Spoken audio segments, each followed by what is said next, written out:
Welcome to the weekly MarTech Brain Tap, weekly insights from marketing consultants in New York. I'm Imga Romanov. And I'm Robert Vo. Well, welcome. And today we have a special guest, Michael Ramos. I'm actually going to have him introduce himself. We met many times in our New York Marketo user group meetups, and I'm just delighted to have you here, Michael. I know you have some really interesting topics with you, and over to you. Thank you for having me, Inga. Robert, thank you. So I'm Mike Ramos, Michael Ramos. Most of the time they call me Ramos. I am the marketing director here at the Credit Pros. I come from a long history of online development, business development, online consultant with an undergrad in just web design. But you know, the evolution of the internet just became a thing, and so building business online has just been my passion for years and years. And you worked with multiple platforms, right? Because I know you work with Marketo, but you also led the meetup for Pardot in the city here in New York. You use several platforms. I'm pretty sure you're very fluent in marketing automation language. Yeah, so you know, the way you and I met was I became a Marketo customer, but really I was a Pardot customer for just plenty of years, even before Salesforce purchased them. And you know, when Pardot was a new thing, the number of users in New York were like, "Hey, we need more support. We need friends." And so, yeah, I said, "Hey, let's get together and make a user group out of this," and it became a thing. Nice. Salesforce eventually supported it, and we moved on from there. So I'm no longer a customer there, but you know, I still keep in touch with the group. Oh yeah, I can imagine. I mean, just having you in Marketo user group has been amazing because you have such a unique. I feel like the views that you bring, they have a very unique lens, so to speak. And when Robert and I were discussing about you coming on the podcast, I think one of the things we kind of said your special superpower is kind of helping the brands express themselves in lead generation, but in a very authentic way. That's a leading question, huh?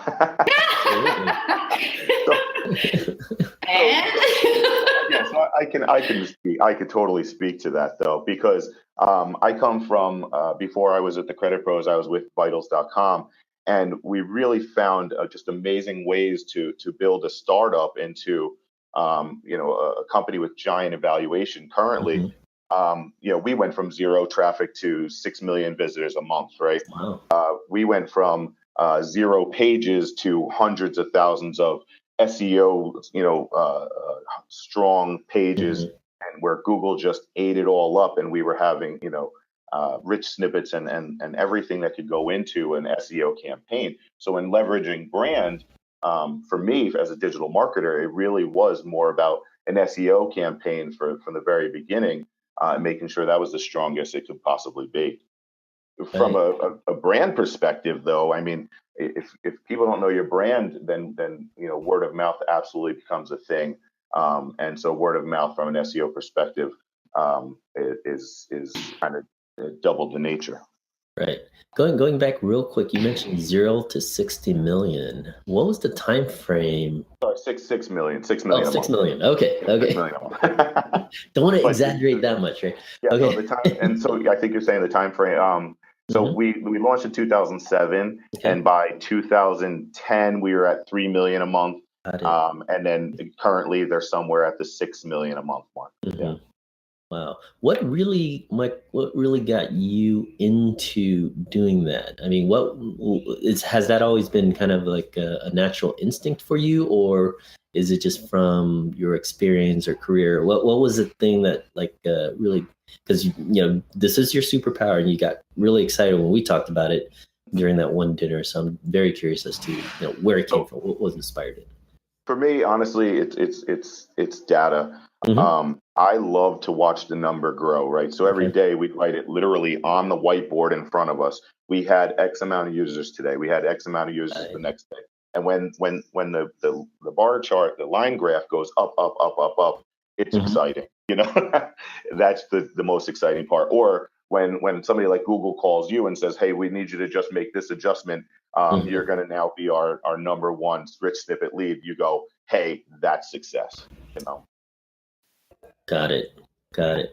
And, you know, since you're looking at the numbers day to day, what are the things that you're actually looking at? Like, you know, from And then what are some of the strategies that help you get from 0 to 6 million? Yeah, sure. And it's funny because we're talking about a Vitals perspective, and it's the most successful campaign I've ever run, so that's why I enjoy talking about it. Right. But when you're thinking about an SEO campaign, back in the day, we're talking 2006, content is king was kind of written on the wall, and I think that's still anybody's aspirations, if they're trying to look for just blogging or campaigning, where you just add that content and that content, rich keywords, rich snippets, everything that goes into building content. And then from a social perspective, and how many times you can get people to click and drive that traffic back to your website. There's such value in that. What really inspired you to get into that, or was it just natural instinct, or was it just from someone pulling you into this one project, and you just kind of dove into the technology, looked at some key metrics, and what was that? What how did you get into? Dare I say career drive? Right. So you build websites for a living, and you're designing front end user experiences, and Right. from there, your career says, hey, you know what? Don't just build websites anymore. Build business. And so that's totally my inspiration. Then when you go to a conference, a Dreamforce, or a marketing summit, or connections, and you see marketing automation, you get excited about where the technology is going, right? So there's a MarTech conversation. When you can see that push notifications are now happening on websites, that's a thing, and you get excited to be able to communicate one-to-one. And we always talk about the customer journey, right? We always talk about one-to-one experiences, H-to-H experiences, P-to-P experiences. When you can see that MarTech really start to grow, you go, wow, I want to be a part of that, especially because not everybody's doing it. And you become a pioneer. You guys know just as well as I do, when you're a first-time user of something and you're trying to learn it, you instantly become a thought leader on it. And I don't necessarily think I'm a thought leader on it, but I love talking about it. I'll talk about it all day till I'm blue in the face. That's so interesting. Thank you for sharing. And can I ask you, so when we talk about authenticity, I would say there's probably a huge, desire to drive the numbers. You said it's just really good to see that it's growing up, and it's growing, and it's constantly growing. But isn't it easy? And I'm saying that because you can drive a lot of growth, but is it always the right kind? And how do you this is the line, how do you define what's authentic, what's not authentic? And does that happen in a strategy phase, or is this something that you find out as you execute on demand generation campaigns, and then you track and identify, okay, I'm going too far, so I just need to realign? Yeah, so I love that question. Here at the Credit Pros, we do a lot of analyzing who our customers are, the paying ones, and who is the traffic. And sometimes they're very, very different, right? So, for example, we do a whole lot of affiliate marketing, people just driving traffic to us, driving phone calls. We have a call center here. And every now and again, we'll take a affiliate campaign and say, okay, this is the kind of person they drove, and their conversion rates from a sales perspective were very low, right? But from their email marketing perspective, they're actually reading emails. So we have to segment that stuff and say, okay, I've got a really live person on the line. How do we change that mindset and make them customers? And as you know, not every customer is ready to buy. Somebody, and I'll give you an example. Here at the Credit Pros, people go to things like LendingTree, and they're expecting to get a loan, right? They're not thinking credit repair, especially when they get denied for that loan. And so the decision there is to make them aware that when they're ready to change their credit score, we then have the opportunity to turn them into customers, right? So there's a nurture phase that goes way into that. And same thing at vitals.com. People were coming into our website, and we would see things like they were visiting cardiology type pages. And we noticed that the same customers, same visitors were also going to pediatric situations. They just weren't looking at emails. They weren't looking at the stuff we were sending them until we really stepped back and analyzed who they are. And we realized that if they're looking at cardiology and they're looking at pediatrics, they're probably nurturers. They're probably caregivers, people who have adult parents that are elder and children also. So they're probably in their 40s. You build a persona on that stuff. And that's, if I've answered your question right, really it comes down to nurturing those people in any way possible from a team perspective, making sure that the data matches who it is you're trying to market to. I was actually just going to ask you about the data because you talked about profiles and you said we figured out who they are. Did you use progressive profiling, or did you actually do some primary research? Did you identify a group of people and reached out to them? How did you? User groups. User groups. You have got to talk to the customer. In a situation where you have, compliance issues, PHI issues, and you need to really be concerned with that, it's almost easier to talk to people. And so, yeah, we can absolutely, and we have absolutely done digital surveys where, but always you're going to get just a lower response rate than what you're hoping. But okay, so that begs the question, like, how many people did you actually talk to really get a sense of like, all right, we're on the right track, we got the right profile, we got the right persona? So I'll give you an example. Right now, we have a campaign going out there. We're going to call 80 people. If we get a response rate of 50% of that, that to me is a huge win, right? We also have the same exact 80 people both on a phone and an email marketing campaign with survey. If I can get any percentage of that, I'd be very excited. Right.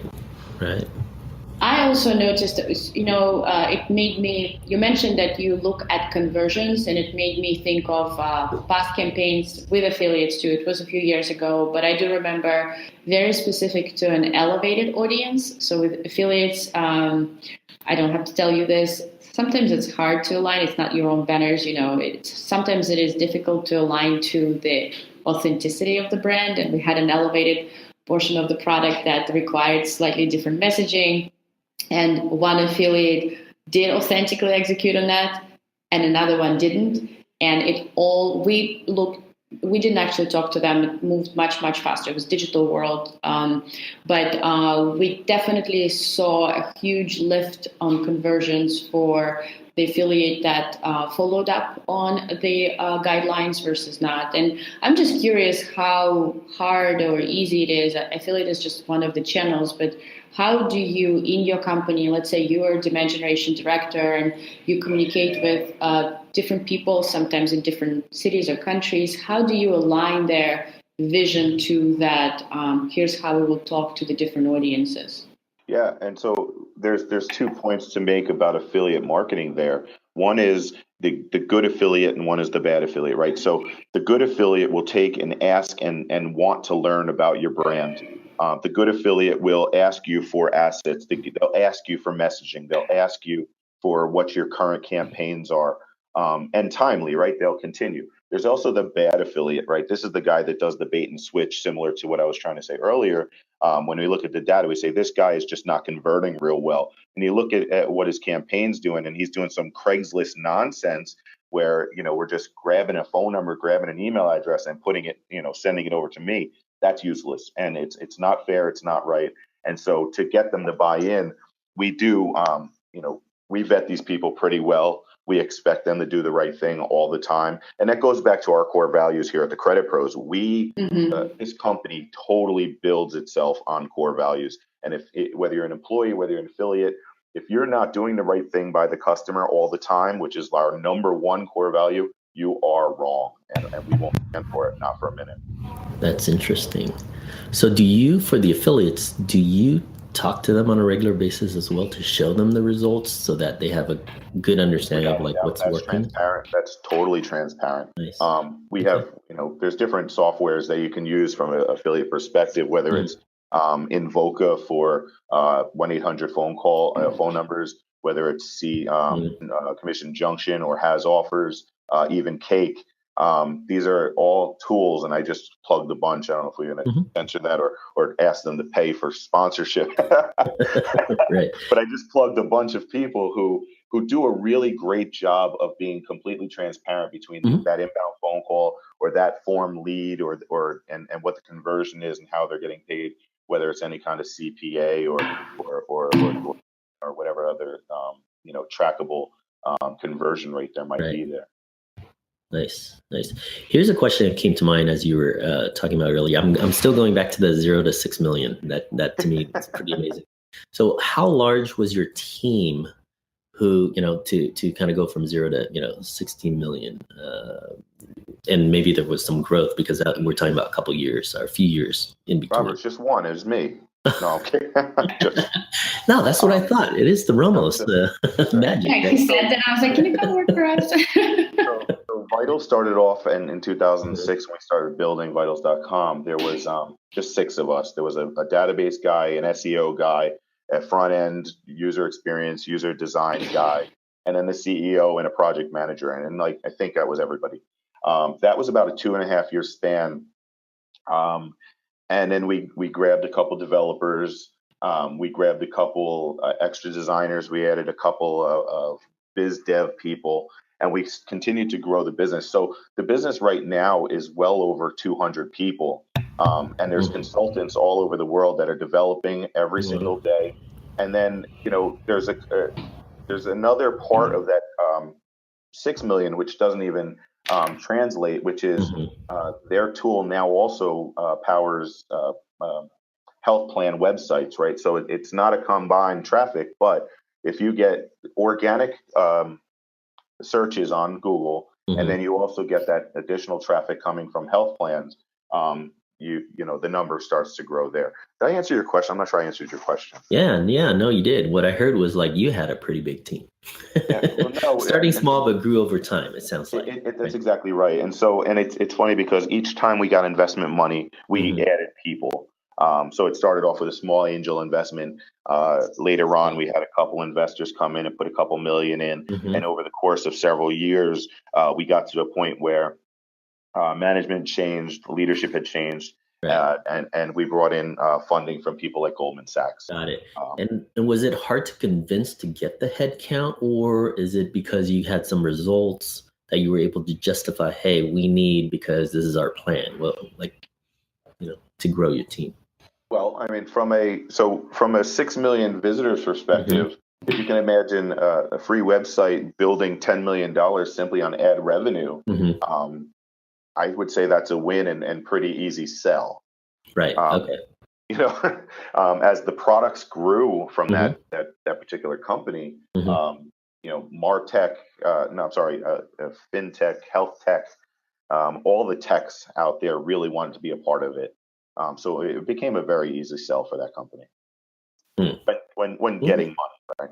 Yeah. Because again, it sounds like you're meeting on a regular basis, daily. It sounds like, so you're seeing results. So as the business grew, as demand grew, then you needed headcount on your team to be able to really grow with the company, right? So because you're seeing results, it just sounded like it was not a big fight in the sense of hey, we need more headcounts for doing these other things, because you probably had a clear roadmap.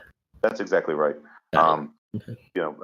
I don't think you could have said it any better. As the product grew, it just can't do it alone.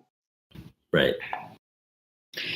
I wanted to ask Ramos another question, and this actually goes to, I really love how innovatively you think about demand gen, and you don't just execute on something that has been prescripted somewhere, or you've seen it and you're just repeating and repeating. You really think outside the box, and I think you refer to that as hacks. Can you talk a little bit about, so how do you hack into demand gen growth? How do you go to 6 million? What's the secret sauce? Is that a framework you use, or are there particular tools that made you successful, like the ones that you mentioned? How do you drive that? No, there's no secret sauce. We're all doing exactly what we're supposed to be doing. The difference is, for me, I want to explore every segment of an audience, right? I ask so many questions of my data that I have so much fun doing it, right? And if I can collect more data and use companies like informatics or even data.com to preload even additional data and ask questions. And then you even mentioned it earlier, progressive profiling, right? How many times can you take a form and ask a different question? Well, you know what? Just ask one additional question, something that is so high end that your customers will or will not say yes to, you know? And if you don't know your customers, you take this whole conversation backwards. If you don't know your customers, you're already in bad shape, you know? So for me, it's more about segmentation, having as much data on a customer as possible, and really building new and interesting personas on those people. So what I'm hearing is just like how Steve Jobs has that one additional thing or one more thing, you have that one more question. Is that what I'm hearing? That's exactly right. I always want to know more about you, right? Because the more I know about you, the more I can make even business decisions, right? So when you find, let me give you an example. I just learned that I can do B2B business with timeshares. People that want to buy timeshares have money, right? Want to use that money to buy a timeshare, but they may not have the best credit. Well, that's a paying customer, right? Let's find out who is interested in timeshares. Let's survey those people. Let's find out where they are. Now let's campaign again on a one-to-one to them. I didn't even know that timeshares were checking credit reports. Now I do, you know? So now it's a whole new question I can ask from our customers. Have you ever considered a timeshare? Have you ever considered buying timeshare? Have you, or I can go over to Disney, not that they're going to give me the information, but I can go to Disney and say, hey, listen, can you give me all your subprimes? Let's talk about a business opportunity where I can share, you can share with me your subprimes, and I can send back to you people who have graduated with higher credit scores. Right. You know, that's interesting. So what I'm understanding people in general and asking certain questions. It's not like a direct question where it's like, oh, you want a loan or something like that, but it's more like, have you considered timeshares? So if they have, they're more likely to get some sort of loan. Is that? Yeah. Okay, cool. Or at least approved. I mean, you know, this isn't necessarily a lesson on credit repair or credit service, but anybody who wants financial freedom to buy anything. So just imagine, you know, we can sit in a room for 2 more hours and ask the question, well, what else do people need to pull a credit report, you know, in order to make a purchase? And if you can come up with that new one that nobody's thought of, then you take an audience and decide who that audience is. Now you have a completely different customer base, and you have to build a new persona against that person. I think one of the things that Ramos is unique about your experience too is how you think of sales and how marketing and sales unite, as I call it. And I think so. The dialers, the whole power of the phone. I think it's something that we typically in sales leadership too, we think as a necessary evil. There's tools and controls, but I remember back when I worked at the letters and we just implemented Marketo. Now we had a connection between Salesforce and Marketo, and we had reports on performance of the team. Actually, sales leaders and marketing leaders got together in the same room and looked at all of these reports, even though typically they're not really shared. Marketers don't look at the dialers reports, but it allowed for us to pinpoint performance directly. We knew exactly which leads went where. Do you have any sort of suggestions, things that worked for you everywhere, advice that is universal when it comes to having marketing connect with sales and sort of dial in? Here at the Credit Pros, we call it smarketing, right? Sales and marketing combined is smarketing.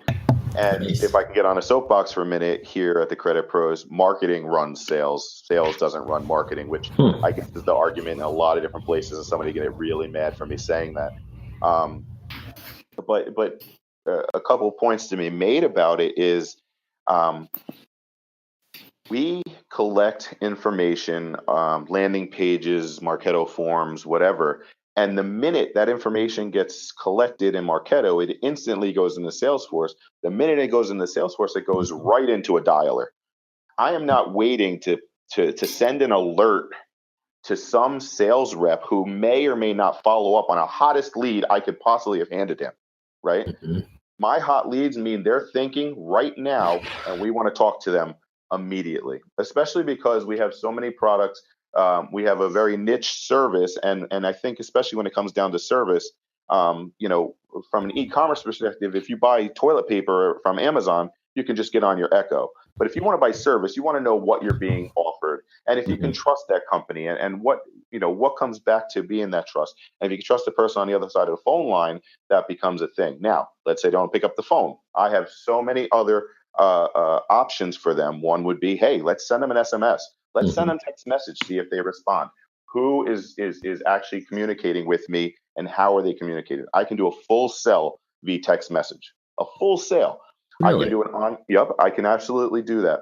I can then take a step further and, you know, if they're not answering the phone, they're not submitting text messages. Okay, now we've got that email nurture campaign. Who is coming back to our online subscription tool? And you know, now they don't have to talk to a person at all, but I've now leveraged all of my outlets, right?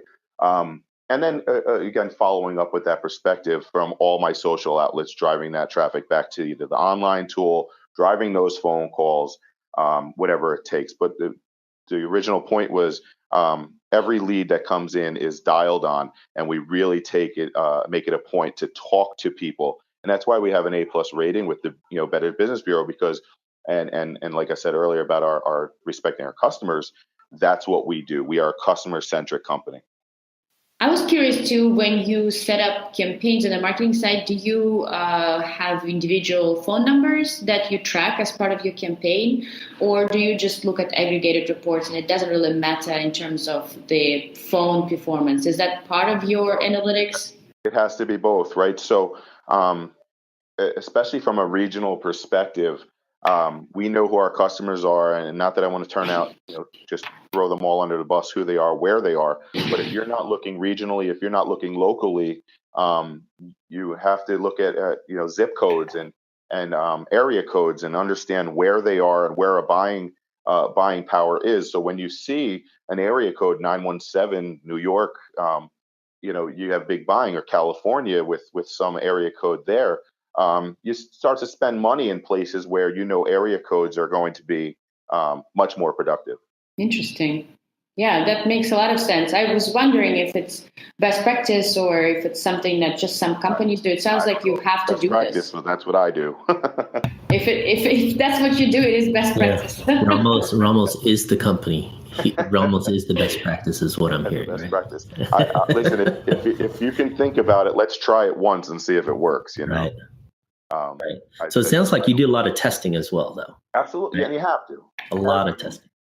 There's from a Marketo perspective, I am always sending just one email to see if it actually gets an open. If you send one email to a very random person and they open it or actually take action on it, holy moly, let's send it again. You know, that's small segments. I'm not talking one person. Small segments. Oh, okay. I was imagining actually one person. One person, see if you get it as well.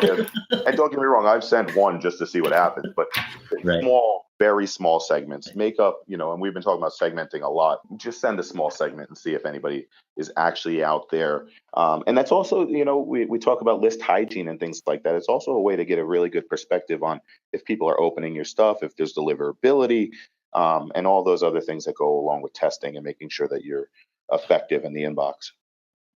Wow. Okay. So you're not only testing digitally, you know, the emails that we just talked about, but also in person, meaning bringing people, and you're saying bringing actual customers in to talk to them, user groups, right? Or test, just to kind of get feedback. And Robert, let me give you another example of how we've actually reached out to customers. Did a Facebook campaign inviting people to our office to come and sit on a first-time home buyers seminar. Right.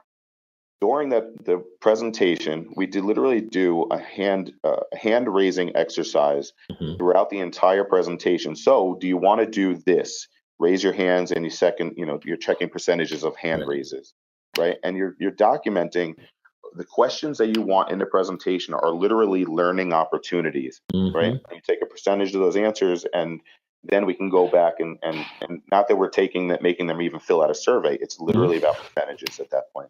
And that's how we also get these people to now become customers, right? So we've double tracked them. One is we've got a number of 20, 30 people in a room taking survey, listening to the seminar, listening to a sales opportunity, and converting all in one shot. Mm-hmm. Wow. Because initially when we started this conversation, I was thinking, leverage the brand to do demand gen, but really it goes more into really understanding your people, understanding your audience, understanding your segments, and doing, again, a lot of different things to really dig in and really understand who they are, so you can actually message to them at many levels. Yeah, and don't forget, both of the companies I've been describing are very much service oriented, right? Mm-hmm. So when it's service, you need to be able to be a trusted brand. Right. And so word of mouth becomes a very big part of that. So if you understand your customer and you can make them a part of your world, that word of mouth definitely comes into play. And that goes back to reach and sharing, right? So let's take this back to the conversation of digital. You got people who are filling out reviews, and you're getting, 10s in your NPS. You can instantly turn to that person again and say, hey, listen, share with your 5 people. We'll give you $50 off your service. So there becomes brand opportunity from finding an advocate and then nurturing that advocate to really leverage their opinion of you. You even invite them in. I know that oftentimes in software we forget that they're actual people and we can actually meet them. So this is definitely, yeah. Right. And it's an art and science. It's an art and science for you, it sounds like, right? It's because again, it's like learning and then kind of applying some concept and learning some more and then applying it a little more. But listen, if you've never walk through the mall with me, I am a people watcher, and I can tell you who's happy at dinner and who shouldn't even be together anymore, and who would be a potential buyer instantly. Right. Just their buying strategy. The guy standing in front of you. Yeah. What card did he pull out of his wallet? Very interesting. All those interesting things, and then take that back to the office and say, I saw these 3 people all pick up the exact same item and not purchase it. Mm-hmm. Why? Right. I kind of remember that actually when we were having that dinner. You were kind of telling stories about the folks around us. Yeah. So yeah. That's pretty amazing. I think if you're a good marketer, you must be like that. If you're not interested in people, it would be very difficult. Hey, I know that we're here at the end of the podcast. I just really wanted to thank you, Michael. It's been fantastic to have you here. I know that I hope you can join our next meetup is on July 26th. We're going to talk about funnel science. Molly will be joining us. She's flying in from Iowa and would love to have you kind of talk further about the growth. I still have one big philosophical question to ask you is growth. Can you sustain growth forever? So would love to see you in the real user group. And thank you so much for sharing some of your secrets today. Your superpowers, of course. Dropping the knowledge, as always. Thank you for having me, guys. Yeah. All right. So we always look for people to join us to bring topics, solutions as well. I think this is very conversational, and we have local people, but also joining just people who are connecting on the brain level, so to speak. So if you're interested, please text your email at 646-863-5601. Again, it's 646-863-5601. We'll get in touch and chat with you. Thank you very much. Thanks for joining the Weekly Insights from Marketo Consultants in New York, and talk to you at the next Weekly Martech Brain Tap. Bye-bye.